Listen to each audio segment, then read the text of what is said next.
ready for some football. I don't know about you. Who else could it be but your man Lou? Yeah. The LouieTeeNetwork is powered by MusicHead University. MusicHeads, classes in session. Turn me up. Enroll on YouTube now. Link is in the description. Who else could it be but me, your man, Louie T? Welcome to Thursday Night Football overtime. Giants, 49ers, a little closer than I thought it was going to be. I'm not going to keep it. I'm going to keep it a buck with y'all. The final score doesn't indicate the fight the Giants showed tonight, even though they stink. They had injuries, obviously, which is why I felt comfortable making this 49ers team my survivor pool pick for the week, because no Saquon Barkley, who's a huge chunk of their offense. No Andrew Thomas for the second consecutive week at left tackle, with Bosa and company coming to town. Just didn't seem like a game the Giants could get. In typical Brian Daboll fashion, he kept the game plan extremely conservative, never put Daniel Jones in harm's way, never pushed the ball down the field. So when people come at me, or just in general, and want to talk about or Bad Dog in particular, want to talk about Daniel Jones had this completion percentage, get the hell out of my face with that bullshit. Don't talk to me about completion percentage when you dinking and dunking the entire night. 22 of 32 for 137 yards. 137 yards. Yeah, I get it. The 49ers defense is really good. All of that good stuff. No Saquon Barkley. He probably would have did the same shit anyway. Maybe Saquon breaks one for 25 or 30 yards, and instead of 137, he throws for 170. Maybe 170. Hell out of here, man. Anyway, 49ers get the win. You know what? I feel the same way about the 49ers offense that I think I do the Cowboys offense right now. Now, no Brandon Ayuk tonight. Definitely kind of skews what this offense has looked like for the first couple of weeks of the season. 30-12 is the final score, in case you were wondering at home. 49ers moved to 3-0 on the season. Giants dropped to 1-2. Easily could be 0-3 right now. But when I look at this 49ers offense, I know what this defense is. I know what this defense is capable of. And I think that's going to be what ultimately carries this football team. They're the catalyst that drives this vehicle. But I look at this offense and I'm not afraid of it. Brock Purdy, what I've realized with Purdy, and I thought they explained it beautifully tonight. I thought they gave, I think it was Kirk Herbstreit that kind of broke it down. And he's like, Brock Purdy's an average NFL quarterback. Is essentially what he said without saying it. But he's in the perfect system for his skill set, right? Relatively quick release, good athlete, solid arm, good decision maker, reasonably accurate, although he can miss. And I thought he was a little off tonight, and he missed last week. And so there's a little bit of that that you factor in with Purdy. But I think you can slow this offense down. Like they're not an explosive group. If again, you got to deal with three guys they've got, and this is the thing that makes them scary. And then when you add in Ayuk, when he's got it going like he did in week 1 against Pittsburgh, they become dangerous. But you got one at each level on the offense. You got a receiver, a running back, and a tight end that you have to deal with. And again, if you add in Ayuk and he's playing at a high level, they become dangerous. But the primary goal should be to slow down McCaffrey. If you can do that, I'll take my chances with Debo. We saw what he is tonight. He's an animal, especially after the catch. You got to come with your hard hat and the lunch pail, because this dude, literally is a running back in a receiver body. And when he gets the football, man, is he a load to deal with. But It's a lot of short passes. They really don't stretch you vertical all that often. Purdy can be inaccurate at times. They run it really well. We know that with Kyle. They do a really good job of getting to the screen game. Kittle's a problem when you get him out in space. We saw that again tonight. So it's a lot of short passes, run after the catch type of ability with the guys that they have, McCaffrey and Deebo Samuel and George Kittle. But like the Giants did tonight, and it's easier said than done. They came with a lot of pressure. That's not everybody's MO. But if you are able to get to Purdy and make him uncomfortable, you can get him to miss. I thought he made some really good throws under duress. The throw to Ronnie Bell for the first touchdown, that's a gorgeous throw under duress, staring down the gun barrel, kind of ducks out of there Eli Manning style, but he actually saw where the ball was going. Put that one right on the money. The throw to McCaffrey down the sideline that he didn't catch that should have been a touchdown was gorgeous.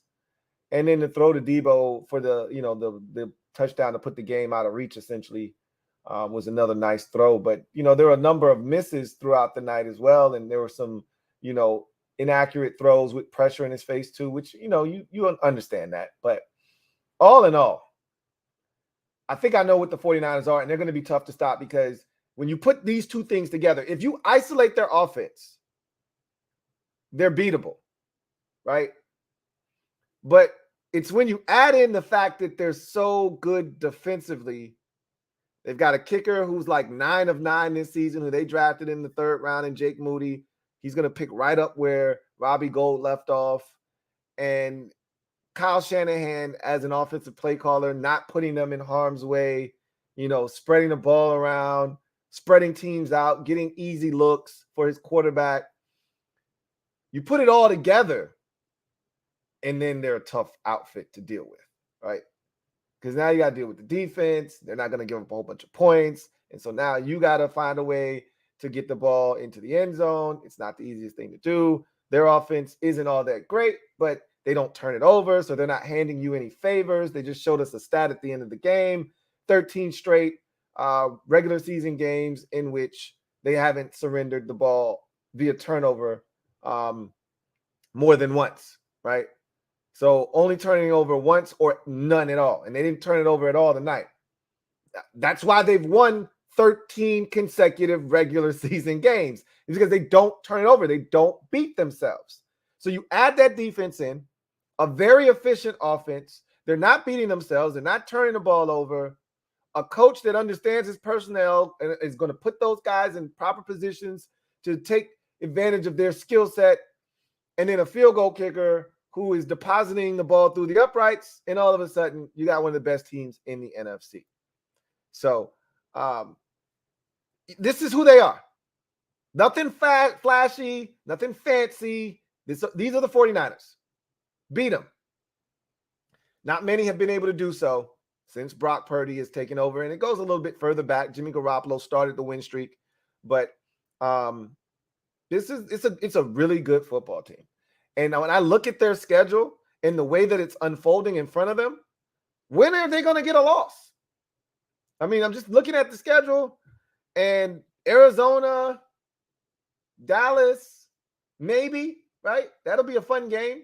2 elite defenses squaring off, 2 offenses that I think are very similar in their approach. I feel like they're spoon-feeding Dak Prescott right now. I mean, he's got a bib on, nice little baby container.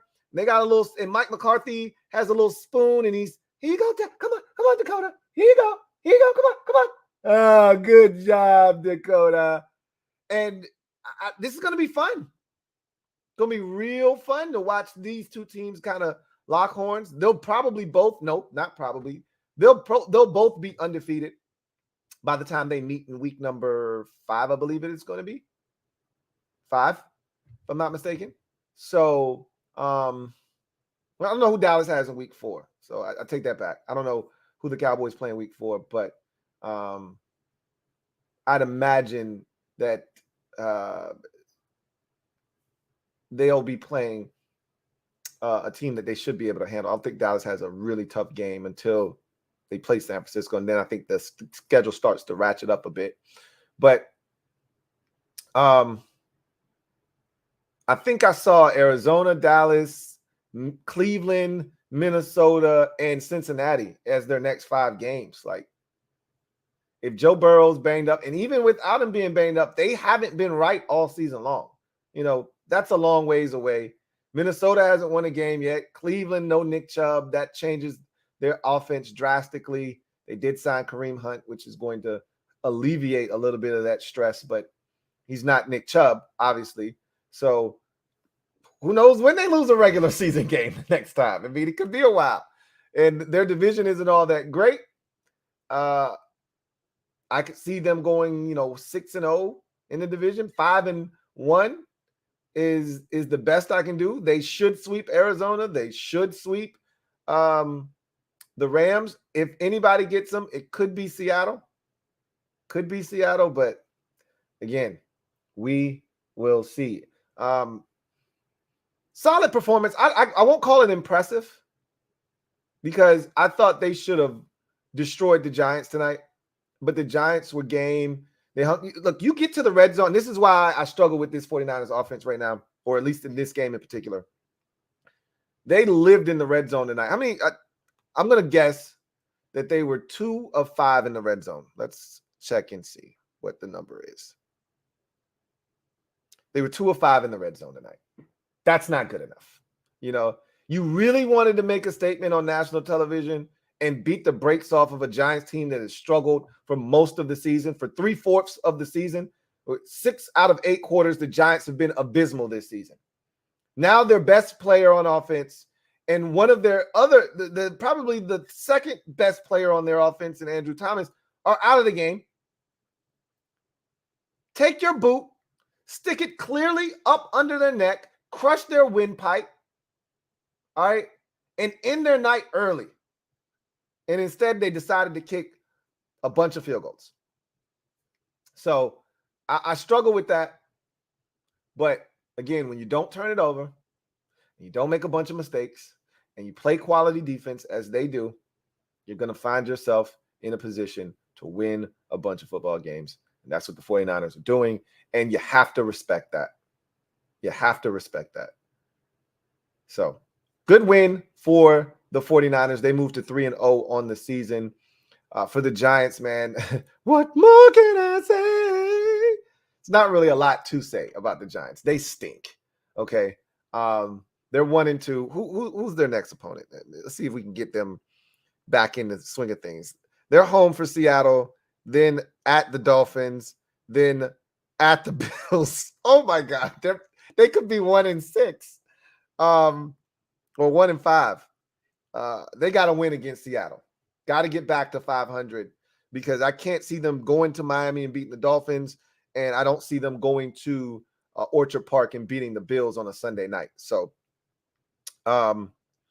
they better get to Geno's ass on Monday night next week, because if they don't, it could be a long ass night for them and a long season for them. If they fall to 1-3 with the Dolphins and Bills on the road in 2 consecutive weeks, they're finished. They're cooked.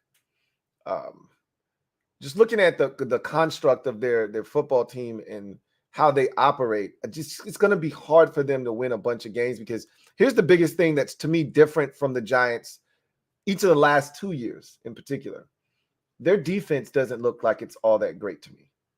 And their offense, while it's much improved, they've added all this speed and all this talent. We still haven't really seen it, right? We still haven't seen them take advantage of Paris Campbell.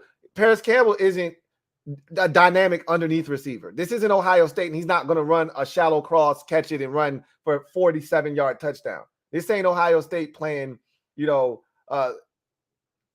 Western Kentucky, okay?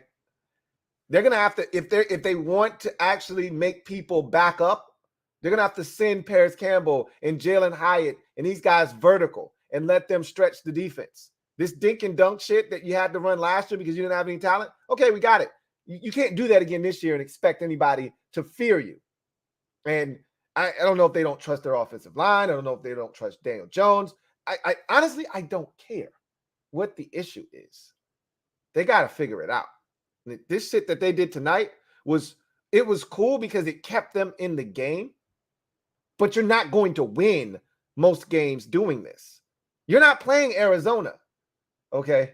So, Daniel Jones is going to be running around, scrambling, and running for 90 yards rushing. He's not going to be throwing for 326 because the other team's defense stinks. They're going to have to figure it out. Defensively, though, that's where I think the real issue is, because I never was blown away by the Giants' offense. That was never, to me, what kept this team as a viable option to make the playoffs and be a formidable opponent for teams in the NFC and some teams in the AFC. It was always about Wink Martindale's ability to just say, F it, come after you, and find ways to create turnovers. We were 3 weeks into the season, and they got their first sack tonight.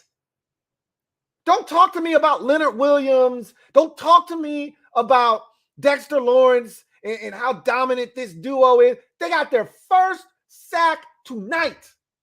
Don't talk to me about Kayvon Thibodeau. First sack in 3 weeks. You're starting rookie corners. Like, that shit is cool. Yeah, right. Who the hell do you think you're fooling? This defense ain't beating nobody. You can move the ball on this Giants football team. And so you couple that inability to get stops, to put fear in anybody's heart, to create turnovers, with the fact that they're not scoring any points on offense and the defense isn't creating shorter fields like they were last year. Defense creating turnovers, creating short fields. They're not doing that. So where do you turn? Because the league is caught up to the shit you were doing last year. All these bootlegs. You saw Bosa say, to hell with handing the ball off.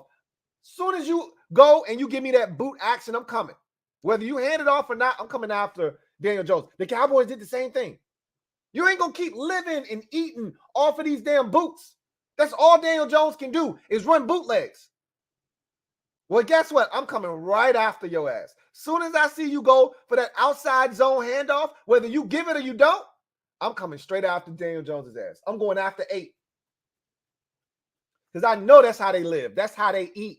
All they're looking to do is sneak the damn tight end Bellinger or Waller into the flats, and Daniel Jones little another high level, high percentage. That's the phrase I was looking for. Trying to be nice. High percentage completion. That's all he does is think and dump. Anyway, I think the Giants are going to be awful this year. I don't know if they've got 6 in them. Let's just go through the schedule real quick for the Giants. They could beat the Seahawks at home. I can see that happening. They're not beating the Dolphins. They're not beating the Bills. They could beat the Jets. They should beat the Jets. So that's 3 right there. They can beat the Raiders on the road. That's 4. I don't know if they will, but they can. They're going to run the other way when they see Dallas. I would just say, you know what? We'll forfeit this one. We'll sit this one out. When's the last time they beat Dallas? Let's be honest. When's the last time they beat the Cowboys? I can't even remember. It's got to be a year where Dak Prescott didn't play. Got to be. The Patriots at home. They can beat the Patriots at home, right? I mean, they're at home. They can beat the Patriots. They got the Packers at home. They should be able to beat the Packers, right? Got to go to New Orleans. That's going to be interesting. I'd like to see where New Orleans is at that point of the season. Then you got the Eagles twice in 3 weeks late in the season, and the Rams sandwiched in between. And the 2 Commanders games are in there as well.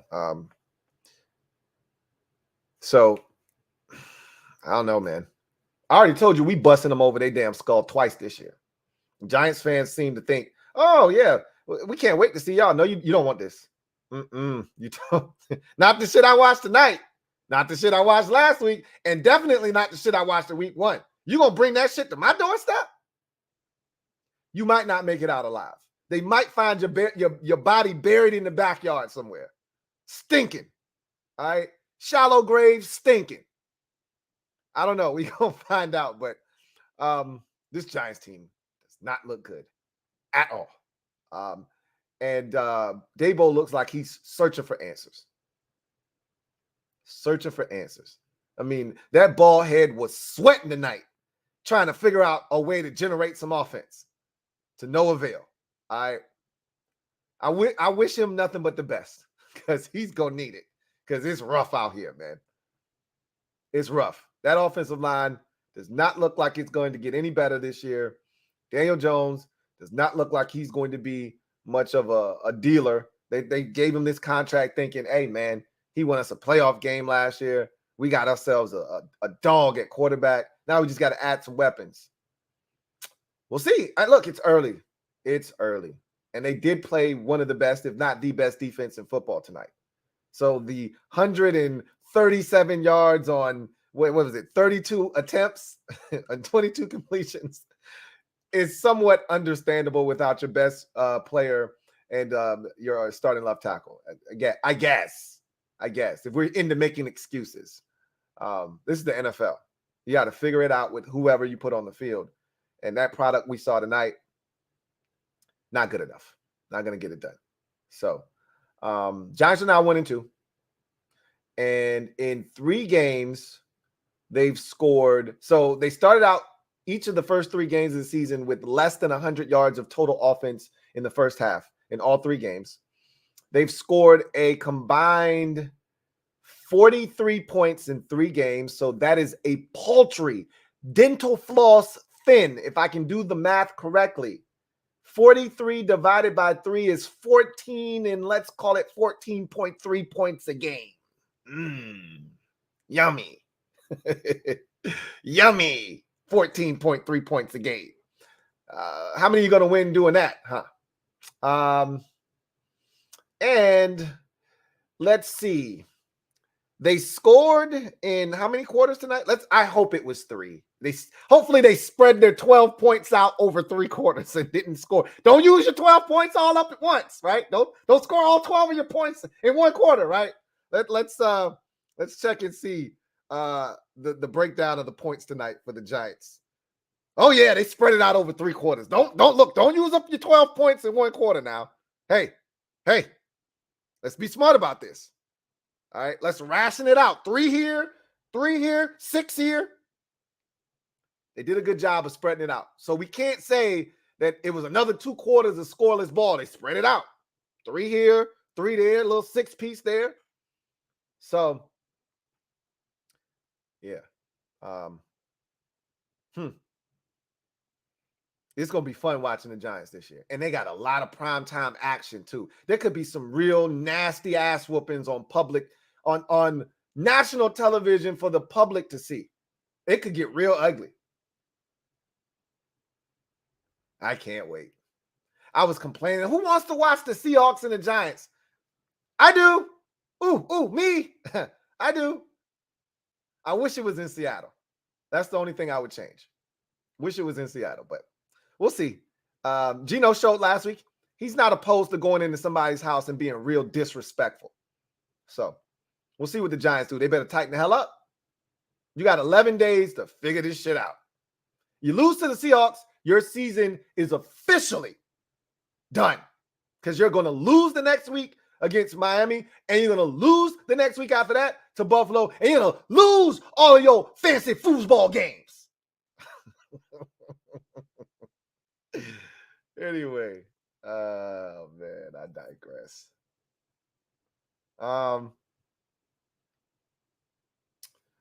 Let's see.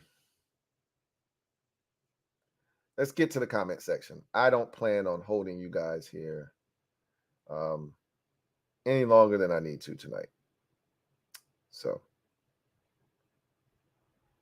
let's do that. Why isn't it allowing me to pull up my stuff? Interesting. Let me look over here. See, it's on that one. Let me tighten this one up. I'll run it back. Chris Streck, stand up. You are the newest member of the MOBB mob. Y'all know what to do. Show Chris some love. Welcome him with open arms. Show him how we do it over here in the MOBB. Chris, welcome on board. Glad to have you. Looking forward to chopping it up with you. Welcome to the squad, Chris Streck. All right.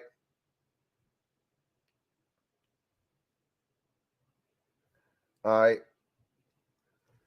Red Wings 01. Thank you for the super chat. Greatly appreciate you. Thank you for being a member of the MOBB. My guy, Red Wings 01 writes, in my opinion, Purdy's success isn't the most surprising thing in the world.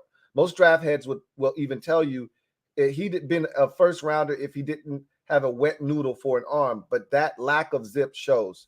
I watched him at Iowa State, and I liked him in college. But like you said, you know, there was nothing that stood out about him, his game, right? He looked like an ordinary, you know, Joe Schmo quarterback. They come a dime a dozen. A guy that, you know, manages the game well, has a little tinge of athleticism, can get himself in and out of trouble, make smart decisions. I mean, there was a reason that Matt Campbell was this hot, you know, head coaching candidate and had an opportunity. I mean, he should have struck while the iron was hot, and I think he did. I think he parlayed that into like this massive deal to stay at Iowa State. But there was a reason that they were in, you know, the national championship conversation to make the playoffs, and, you know, because Brock Purdy was a really good college quarterback. But again, the attributes don't jump out at you. So I always like quarterbacks, though, that had a prolific college career and play a lot of football. You know, I always think that translates. If they're smart enough, if they're accurate enough, I always think there's a place in the league for you, you know. And he played a ton of football, you know. Same with guys like Sam Howell. The Raiders have Aiden O'Connell, played a lot of football at Purdue. You know, guys that do that, I'm not surprised when they have success at the NFL level. So we'll see what happens with Brock Purdy. Brush the 4. Thank you for the super chat. Greatly appreciate you. Who writes, Louie, not letting you off the hook for saying Waller is better than Kittle when the Giants got Waller. I don't know if I said that. I said that Waller at one point was the second best tight end in football. I might have said he was better than Kittle. If I did say that, I was talking about the last time we saw Waller at his best. I don't know if he'll get back to what he was 3 years ago, you know, 2-3 years ago, when I literally felt, and I'll defend this and I'll stand on this.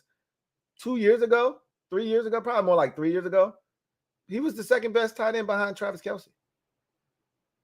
He's been passed by guys like Mark Andrews, and I guess Mark Andrews is the only one that has passed him, and Kittle's passed him too. You know, if he can't get back to that, I'm thinking he's healthy, he's back, and let's keep it a bean too, right?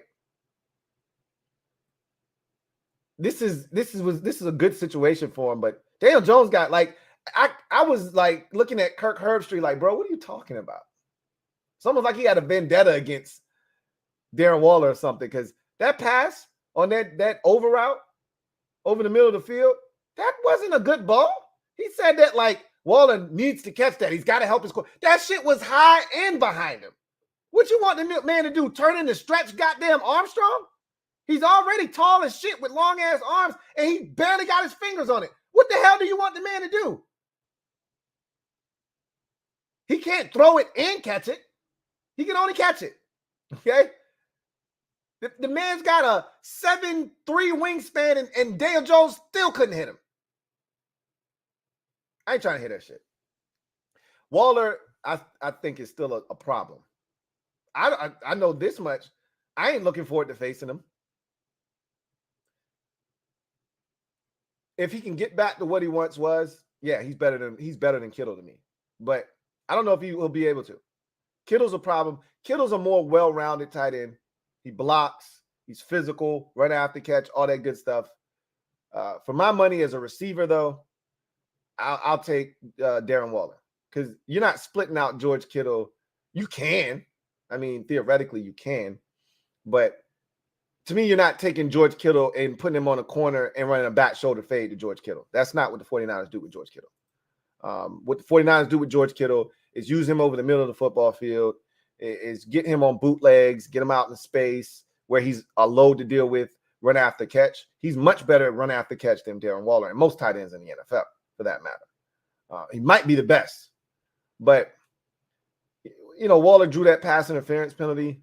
Like, they're not doing that with George Kittle. I mean, they can, again, like I said, they can, but they don't. All in all, when I said it, I was probably thinking about it in the context of what he was and thinking that, he's healthy now. He'll get back to that. If he doesn't, it's Kittle. And I'll take the L. I don't mind taking it. I hope he doesn't get back to it. I want to be wrong. He's in my division. I see him twice a year. I don't want him to get back to that. So I hope I'm wrong, and you can hold me to that. I hope you get to call me out on that. I hope you do, because that means he's not that guy anymore, because I don't want him to be that guy anymore. Metaphor, thank you for the super chat. Greatly appreciate you. Thank you for being a member of the MOBB. My guy Metaphor writes, Giants a whopping 14 points per game average. Nice. Yeah. Don't forget the 0.3, man. It's 14.3. Look, man. Don't shortchange them now. They work hard for that 43. They work hard for the 43. So hard for the 43. All right.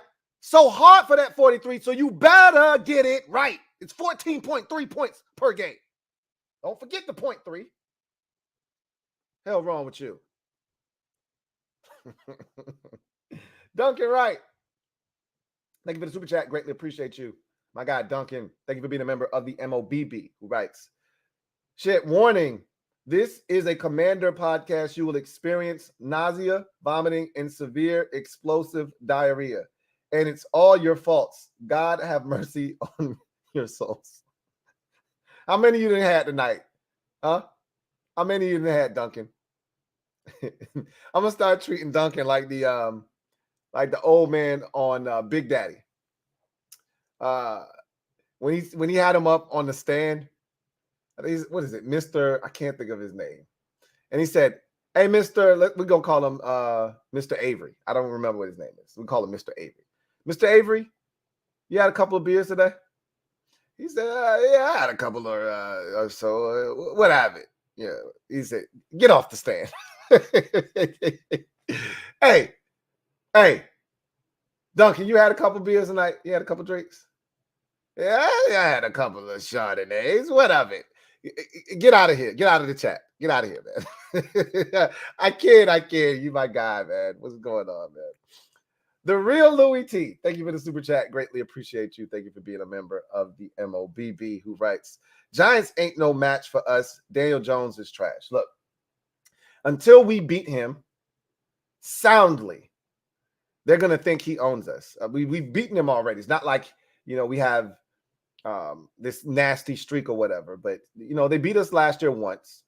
Heineke beat him the year before. So it's not like we have this ridiculous streak going on right now where we can't beat the Giants, but he's gotten the better of us. But I've listed the quarterbacks that he's beaten here in Washington.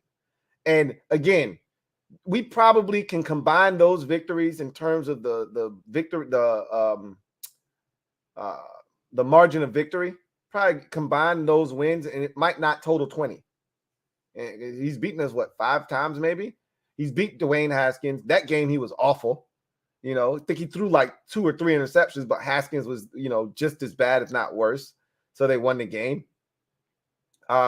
He's beaten Alex Smith. They jumped out to a 20-0 lead, and then we, stormed back 20-14, but we couldn't, close the deal. And Alex Smith was horrible and threw like 2 interceptions that game, 2 or 3. He beat Kyle Allen 20-19. We went for 2 and didn't get it. Like, these are the quarterbacks he's beaten, and he's I'm talking about barely getting by. That shit's over with. Now we got a quarterback. We finna spank that ass. We gonna be violent with it too. Looking to take some skin off. Game Bomber 1 TV2. Thank you for the super chat. Greatly appreciate you. Who writes, the survivor pool sheet link you put out a few minutes ago was not working. It kept saying that it was not accepting any responses. Yeah, it shouldn't be. It's closed. Survivor pool is closed. Everything closes at, I even extended the time because there was some jankiness going on with Linktree, but it's all cool now. But you got to turn in your survivor pool sheets by 6 o'clock normally, and I let it go up until kickoff, and then I shut it. I close the link. The only thing you should be concerned about now, and if you haven't submitted your survivor pool pick, hit me up, and I'll be able to go in and put it in. But again, I'm gonna extend it out to this week because it's been a little janky. I went out of town. Things weren't as clean. Linktree was having issues. I got it all set up now. Everything is set up the way I want it to be now. There are no issues. I'm going to explain this one more time. I'm going to do a separate video, explain it one more time, because it has been, because this is my first year, my first year doing this without my website where everything was easy, self-explanatory. I don't have it now, but I got everything set up with Linktree. I got how I want it to look. I got everything how I want it to be now. All the links are listed. They're clean links. They're easy. And I'm going to explain this one more time so everybody gets it, and then we should be copacetic moving forward. But the link that you should be concerned with right now is the master sheets, because all the picks are in. If you want to check the standings, that's there too, right? Click on those links. You'll have access to those things. But the master sheet with all the selections of what everybody's picked for this upcoming week is available, and those should be working. But if you haven't submitted your survivor pool pick, it's because the deadline for submitting the pick is over, right? So again, if you haven't done it, hit me up and we'll get you in there. But don't make a habit of this, okay? If everybody else can get it in before time, then you got to do the same thing. But again, it's early, and for some of you, it's your first time playing. So, and again, I haven't made this the easiest process, and that's on me. So I'm willing to bite the bullet on this for the first 3 weeks because it's been a little bit janky. But I got it where I need it to be now, and everybody should be able to figure it out. And I'll explain it again and make sure that we're all good. Next Tuesday, when we do our kickback session, I'll explain everything, and we should all be on the same page. But if you didn't submit your picks for either the winners and losers or the sole survivor, hit me up. You know you got to take an L for the Thursday night game, but we can get the rest of the picks in. Again, I apologize if some of the links weren't working because it's been really janky, but I got it now. Everything should be good. And everything should be squared away. So, Ayub Matan, thank you for the super chat. Greatly appreciate you. My guy Ayub writes, Louie T, bad dog, still doubting how. LOL. Everybody that doubted him before is holding on for dear life, hoping that this dude stinks for real. They holding on. Lord Brunson holding on for dear life. Bad dog, I watched one of his videos the other week when we beat Arizona, and he's like, yeah, Washington stinks. So I'm like, oh, okay. All right. And then the next week they were down 20-0 to that same Arizona team. Hey, we gave up 16 and they didn't even score an offensive touchdown against us, bro. But hey, we stink though. We stink. So we'll see what happens, man. Everybody is hoping that he doesn't turn out to be good because nobody wants to be last. It's okay to kind of blend in and be third in the division, which is what the Giants want to be. But if Hal is the real deal, they go right back to the basement where they were for the last, we took turns sleeping in the basement. If Hal is legit, we ain't coming back. You can have that shit to yourself. You can even have our bed. All right. You can put the two beds together. Now you got a California king. It's all yours, bro. Knock yourself out. We ain't coming back. And he don't want that. Misery loves company. So he's hoping that he don't have the worst quarterback in the division. Because if Sam is legit, he already knows what it is. And the rest of them don't want him to be legit because they already know talent-wise, we right there. All right. Yeah, the Eagles and the Cowboys probably ahead of us. Yeah, I'll admit that. I don't have any problems admitting that. But we ain't that far away that with a quarterback and a play caller that we can't make up the difference. And they know that. And that's why they don't want him to be good. Because then they got to deal with the shit twice a year. It's bad enough. They already got to deal with each other, Dallas and Philadelphia. Don't want to add another team into that equation. Well, too bad. We coming. Vincent Coe, thank you for the super chat. Greatly appreciate you. Thank you for being a member of the MOBB. My guy, Vincent Coe, writes, do you see Ayuk being paid as some other team's wide receiver one next season? I think he has wide receiver one potential. I don't know about that. You know, he's going to have to prove it to me because he's giving me Calvin Ridley vibes when Julio Jones was in Atlanta with him and he started to show everybody, hey, I can do this by myself. Like, I really don't need Julio, you know. But I don't know if I see Ayuk being that dude. I think he's a great complimentary wide receiver. I don't know if you gave him a squad and said, hey, bro, this shit's yours, man. Do your thing. You got to carry the load. You got to take the other team's number one corner and slice and dice. I don't know if he's doing that. I don't think anybody's going to look at him like T. Higgins, right? Like, there's somebody out there that's looking at T. Higgins like, bro, you could be my number one. I don't think anybody's looking at Brandon Ayuk like that. They're like, yeah, I'll pay you to be my number two. That's just me personally. Vincent Coe, thank you for the super chat. Greatly appreciate you. Double up. Thank you for doubling up. Vince writes, some Hawks fans already saying we should have drafted Jalen Carter instead of Witherspoon. Shaking my head. Did you think Carter was a better fit during the draft too? First of all, I was shocked that you guys took Witherspoon. Remember, I was shocked because he doesn't even fit your DNA profile of what a Seattle Seahawks corner looks like. You always look for the tall, long, rangy corners that can run, and he isn't that. So I was shocked. And while I liked Witherspoon's physicality, I didn't think he was better than Gonzo. So, you know, we had that conversation. Like, if you were afraid of Gonzo's lack of physicality, then I get it. But if we're just talking pure ability to play the cornerback position, he wasn't better than Gonzo.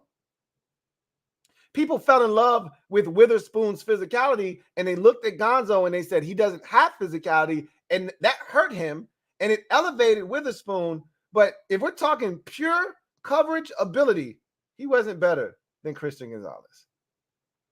So I was shocked that you took him that early. And yes, I thought Jalen Carter would have been a better fit for the Seahawks. Absolutely, he would have. Now, here's the thing. I didn't know if your locker room could handle, you know, some of the and I don't know, he could be a really good kid. From all the people that I've talked to about Jalen Carter, he's a really good dude. But I've seen some head case moments from him. We know about the situation where he was speeding in the car and his teammate got killed, right, when they were racing. So there's some baggage. I didn't know if Pete Carroll and company could handle that, to be honest with you. So I didn't know if he was a good fit for that team from that standpoint. But from a talent perspective, you're damn right he would have been a great fit for Seattle defensively. Chauncey Davis. Stand up. My guy, CDOG triple OG. Been a member for 24 months. I appreciate you, man. So glad to have you as a member of the MOBB CDOG triple OG. Duncan Wright, thank you for the super chat. Greatly appreciate you. My guy, Duncan. Double up. Thank you for doubling up. Duncan writes, haha, I really think how better than Hurts. Hurts is the man. No one ever went 16-1. Sip and spit, Lou. Eyes on drinking. Look. Look. You starting to sound like Cowboys fans when they talk about Dak Prescott and his record against the NFC East. If that's what you're going to stand on, that's cool. 16-1 is a hell of a run. right? Over his last 17 starts. My rebuttal is, since you're going to keep spitting that out, my rebuttal is going to be the same. Who gave him that 1 in the right-hand column? That's all I'm going to say to you. Spence Callis, thank you for the super chat. Greatly appreciate you. Thank you for being a member of the MOBB, who writes, who do you think will be the last team to win 1? So that's sounding real luckish right there. I'm going to leave that alone right where it's at. You're going to have to get more specific with me if you want me to answer that. Nike, thank you for the super chat. Greatly appreciate you. Thank you for being a member of the MOBB. Nike writes, I just seen a power rankings list for quarterbacks through 3 weeks, and they had Sam ranked 29th over Young, Dobbs, and Zach Wilson. Can't understand how they rank him there, but he'll show them. Hashtag NHL.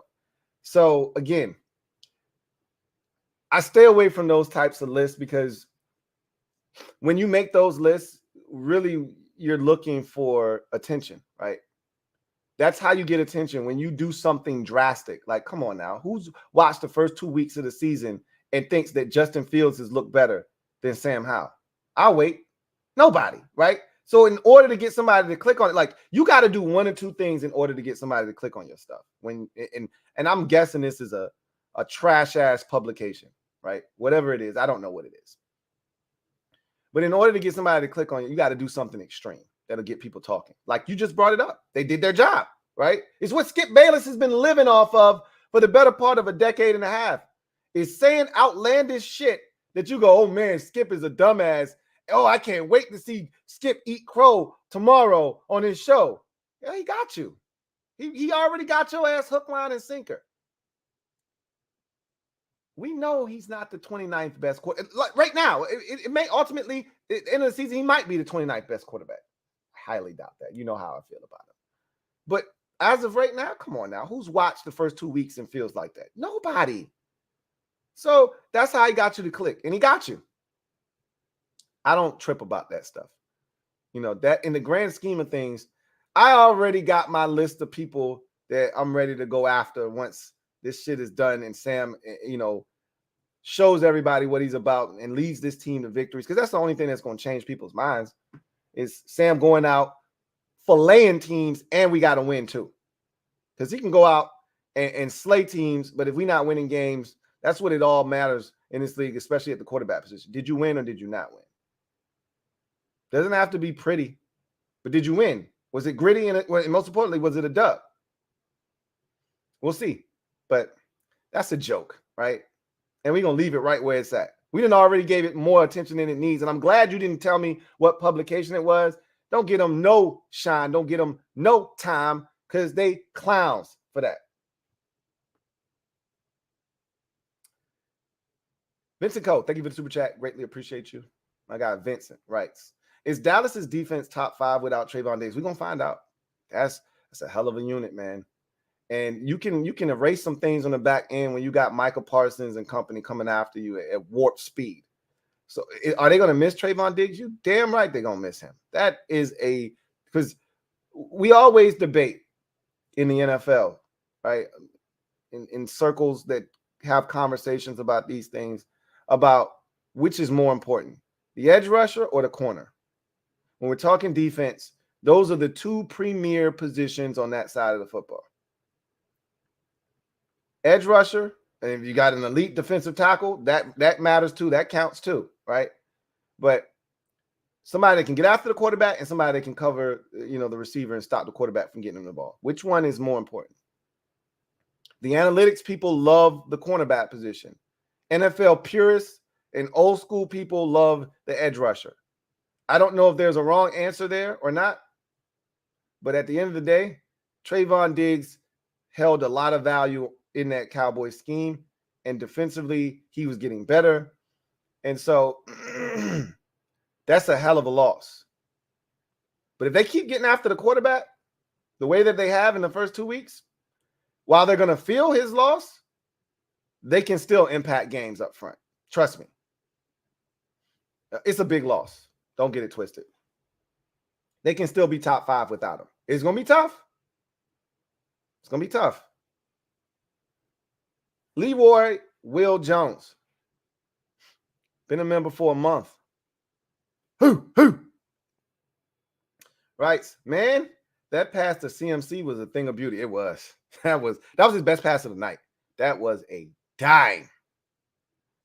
When they showed the replay, because I was like, maybe that pass wasn't as good as I thought. Because watching it live, I was like, damn, that looked like a good ass pass. But then he dropped it, and I'm like, CMC don't drop shit. So I'm like, maybe the defender got his hand in there, or maybe it wasn't as clean a pass as I thought. Then they showed the replay, and I was like, oh my God, you can't walk up and hand it to him better, partner. That was right there. And I don't even think the defender touched it. I think when CMC was, going to put it away, I think the ball might have hit his leg or something because it came out. I don't think the defender actually hit it. It was beautiful. Zoe Life, No Life. Been a member for 5 months. Who writes, Bad Dog thought Kayvon was a truther. Welp. Z's. Hey,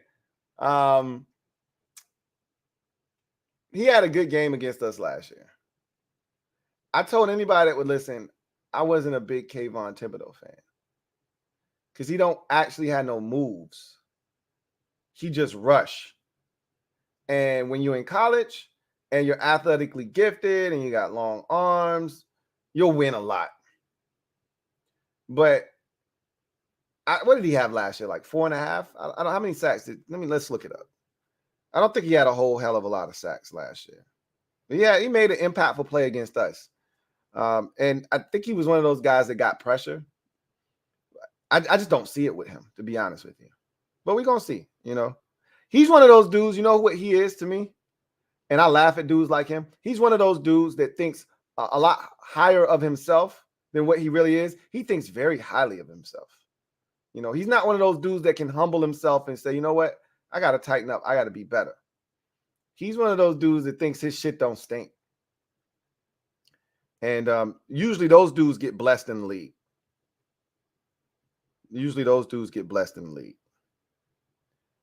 Last year, he had 4 sacks. So he had one tonight.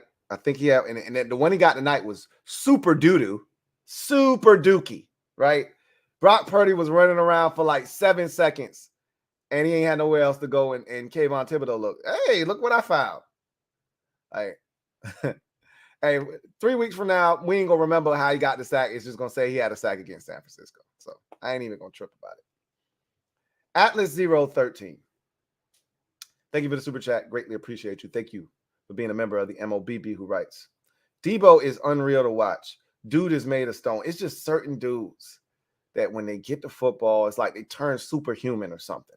He's one of those guys. Kittle's another one where you just like, bro, chill, man. Chill. It's crazy because Debo not the biggest dude in the world, but it's just literally that Debo nickname fits him. Because when he gets the ball, man, you want some too, old man? No. You really don't want to tackle this dude, man. He dragging defenders. He made a dude. It is crazy because he still got agility. Like, he broke one of them dudes off on that catch where he drug all those defenders and ended up getting hurt for a second. He caught it. He broke the dude off. He dove to air, touched nothing, right? And then he ran through a tackle, drug 2 dudes, and then another dude came from behind and fell on him. And, that's when he turned sideways and probably, just got the wind knocked out of him. But he's something else, man. He is something else, bro. It ain't too many in the league like him. Straight up. He's something else. Jeremiah Stafford, been a member for 14 months. Matter of fact, we passed the year mark. Jeremiah says, how already better than Daniel Jones, in my opinion? We'll get there. I'm not going to start the crowning process after 2 games this season, 3 overall. I'm not going to start the crowning process yet. It's a long season. We got a long way to go. I got so much confidence in my man Sam that I'm going to just let it play itself out. I'm gonna just let him do his damn thing, right? I'm gonna talk shit all along the way, trust me, but I'm gonna let him do his thing. I told them, and I'm a man of my word. I said, when the season's done, he will not be the last quarterback in this division. We're not at the season's end yet, so I'm not gonna do that yet. But and he hasn't played the Giants yet. He hasn't played the Eagles yet. So it's a lot of football.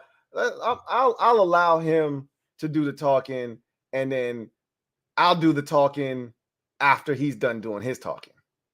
Or I'll probably be talking all along the way as he's doing the walking. And will be a beautiful combination.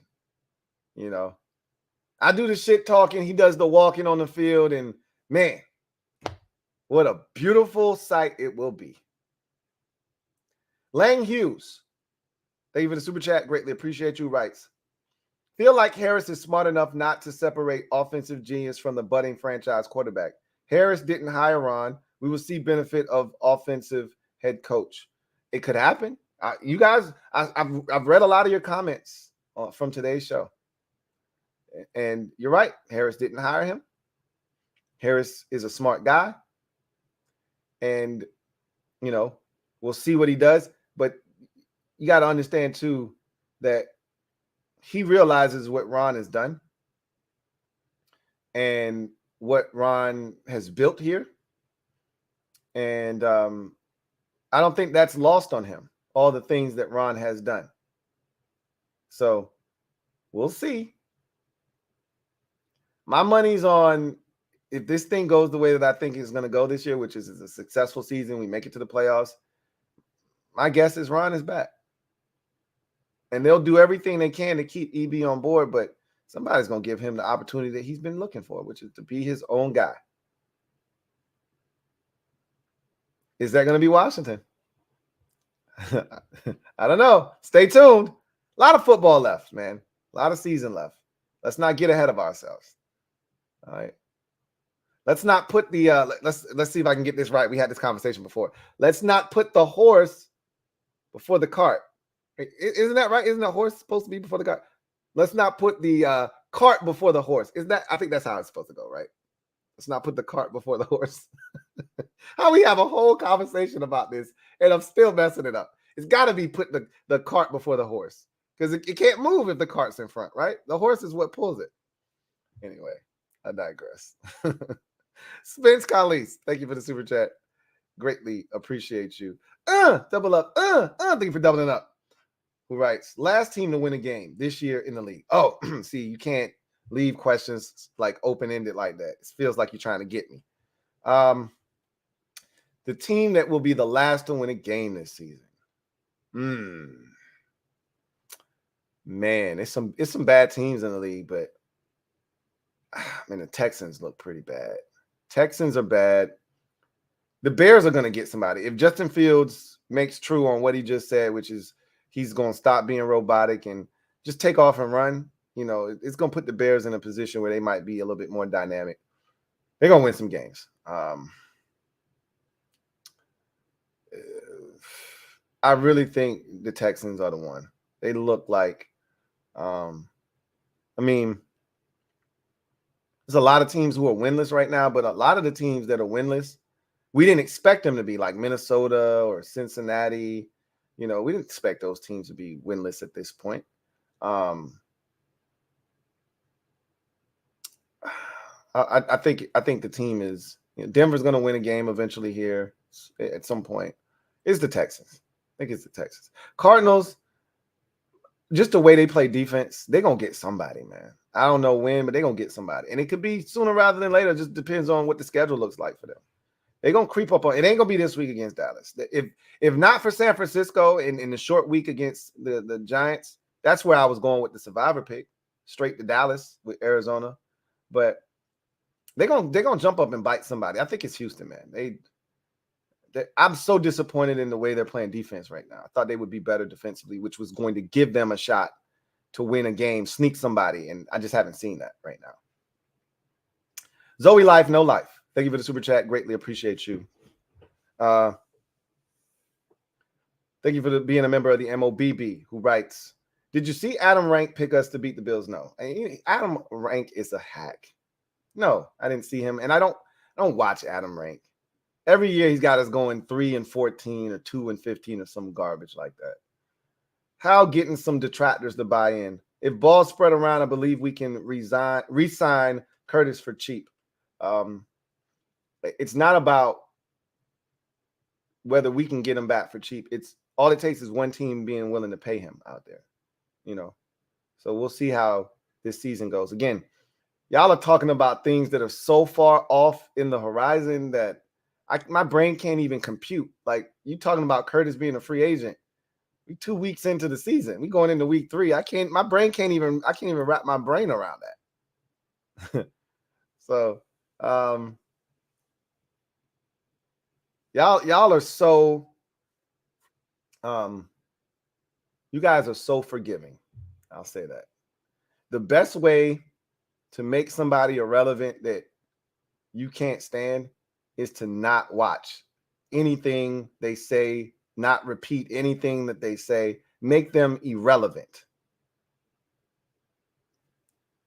Again, Adam Rank is out to get people to have his name in their mouth.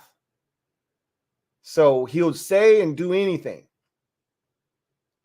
I don't think he really thinks we're going to beat them.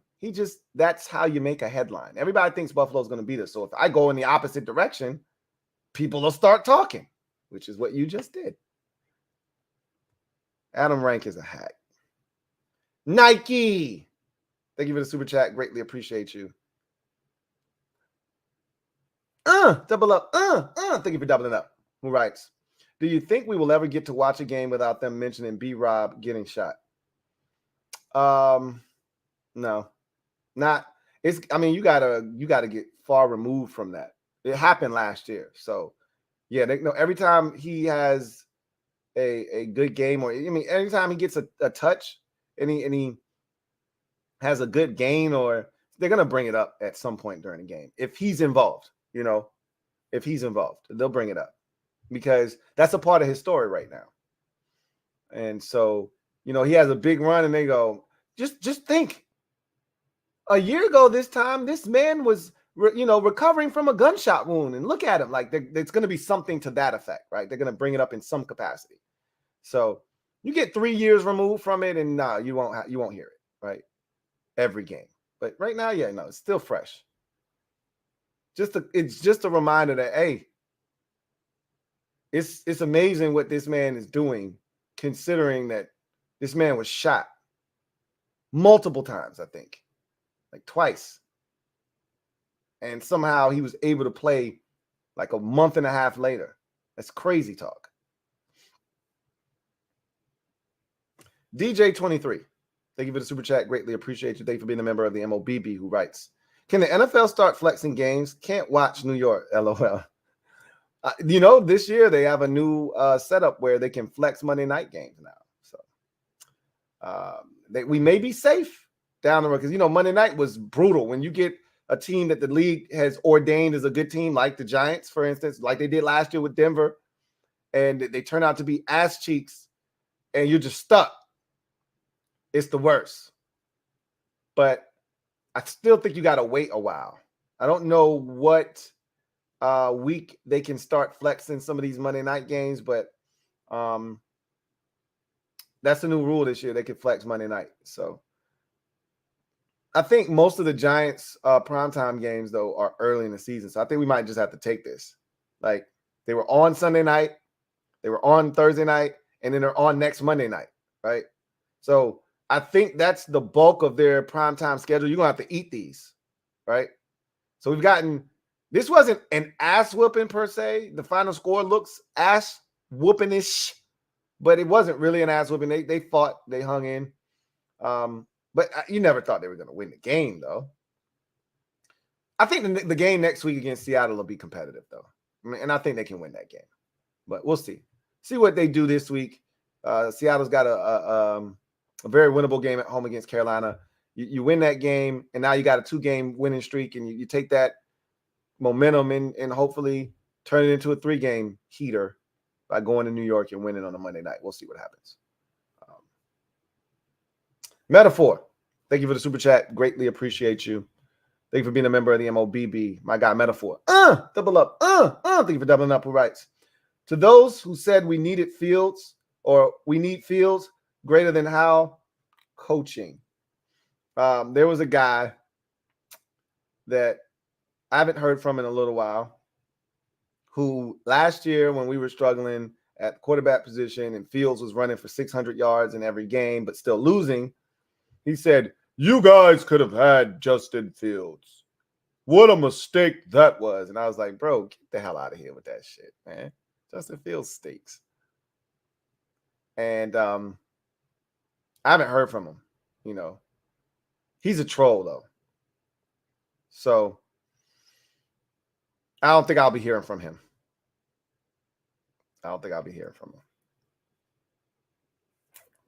HHC Lunar.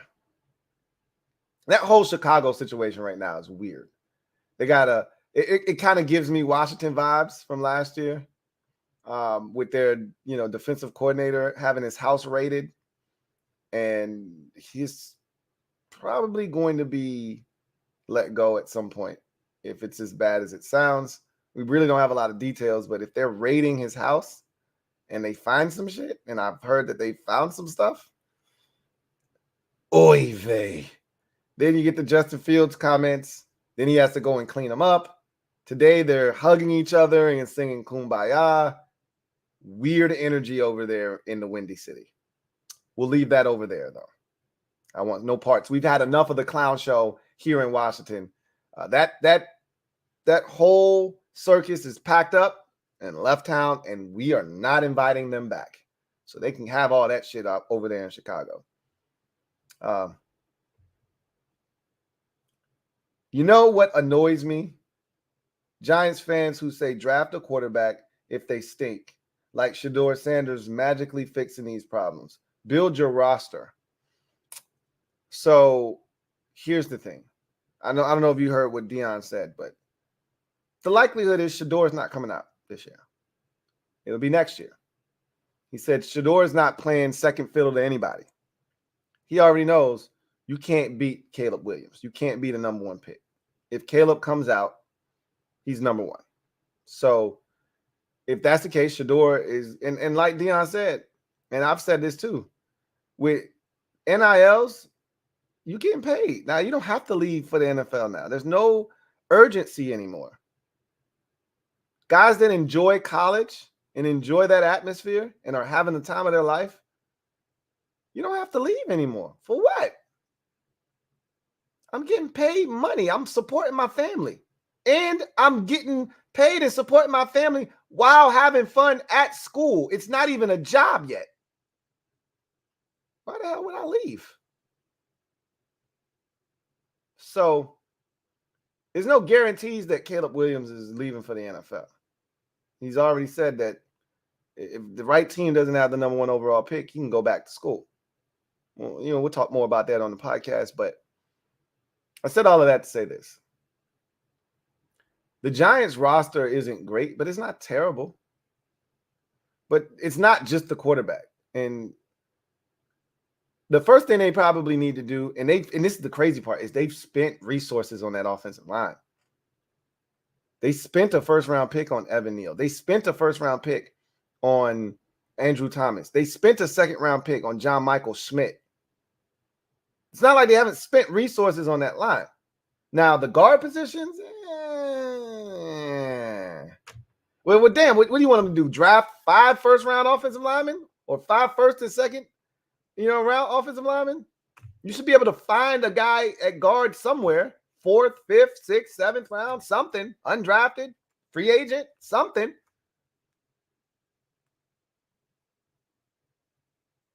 Anyway, the crazy part is they let Nick Gates walk like they had it like that. They could have took the same deal we gave Nick Gates, gave it to him, and then signed and then drafted a guard in the second round instead of drafting John Michael Schmitz. They created a hole on the line that they didn't need to. Anyway, I digress.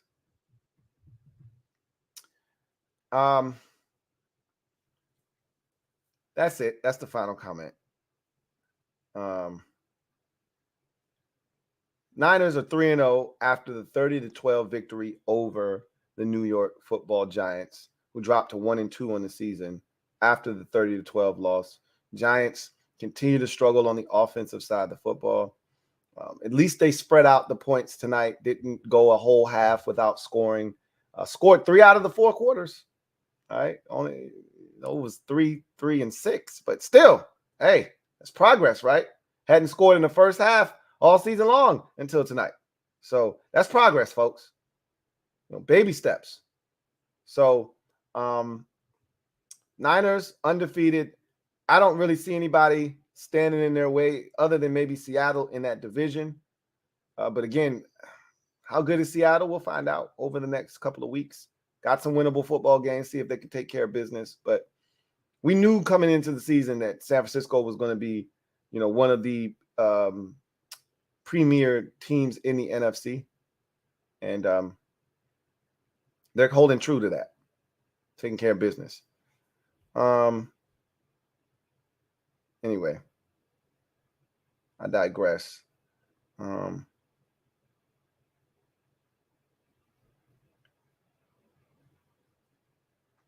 That's going to do it for me, your man Louie T here on. So looking for my guy, Niners fan. I thought he was in here. Let me look over here. Maybe he's on this one. Thought I saw him in here. I was going to read a couple of his comments, but they're not here anymore. Yeah, there they go. Niners fan writes, Kyle needs to do a better job of managing our guys. No way CMC should be getting 20 carries every game. He needs to be saved for later on in the year. Same goes for Debo and Kittle. I think that's part of the reason why he got him out of there at the end of this game. Now, I will say that McCaffrey is one of those dudes that he wants to be in the game, and he gets pissed off when you don't give him opportunities. But sometimes you got to save players from themselves. And he's too vital a part of your offense for you, like you said, for him to be getting this high usage rate early in the season. I think he's had over 20 carries in every single game this season to this point. And it's not like last year when y'all got him and you had injuries at the running back position. Elijah Mitchell is healthy. Right? You got another dude that you can give carries to. But yeah, we'll see. Niners fan says, Brock has been off at times this year, and while I don't know if we're good enough to beat Dallas or Philly right now, I'm optimistic that Brock can continue to grow as the season progresses. Yeah, I wasn't impressed tonight. I wasn't. And to be honest, I wasn't impressed last week either. He was impressive in week 1 against Pittsburgh. Now, one thing he had done in the first 2 games that he didn't do tonight was fumble. So that's an improvement because he fumbled against the Steelers. You lost that. And then he fumbled twice, I think, last week, but you didn't lose any of those. So that's something he had done in the first 2 games. So I might have it backwards, where he lost it in the game last week and didn't lose it against Pittsburgh. I think he lost a fumble in week 1, didn't lose it, even though he fumbled twice last week. He didn't fumble tonight. That's progress, right? I need him to be a little bit sharper, but, it is what it is. Niners fan also writes, I remember being so upset with Dre Greenlaw's penalties. I think we all started to be okay with it because that's just who he is, and you take the good with the bad. He's an aggressive player, and, sometimes you're willing to eat aggressiveness from a guy that pays huge dividends, but you need football players to be smart, because in certain games, it might cost you. And then it's not okay, right? Like, I thought Trent was going to get ejected. That man threw a full hook and landed right in front of the official. I'm like, bro, Trent, what the F, bro? Where the love go? 5, 4, 3, 2. How you let that hook go? What are we doing? I said, oh, okay. Run it back. Run the replay back. Because I know my mans ain't crazy enough to hit you, bro. Run it back. Let me see what the hell happened.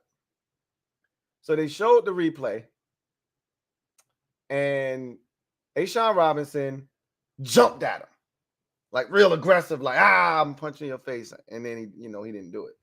I'm like, Trent, you can't be stealing on dudes for that, man. I was like, y'all got to throw him out the game for that shit. I mean, and it was a vicious hook, bro. A vicious hook. And it connected flush. Gotta keep your cool, man. Trent be tripping sometimes, though. Anyway, I digress. Let's get out of here. Let's skedaddle. You guys have a good one.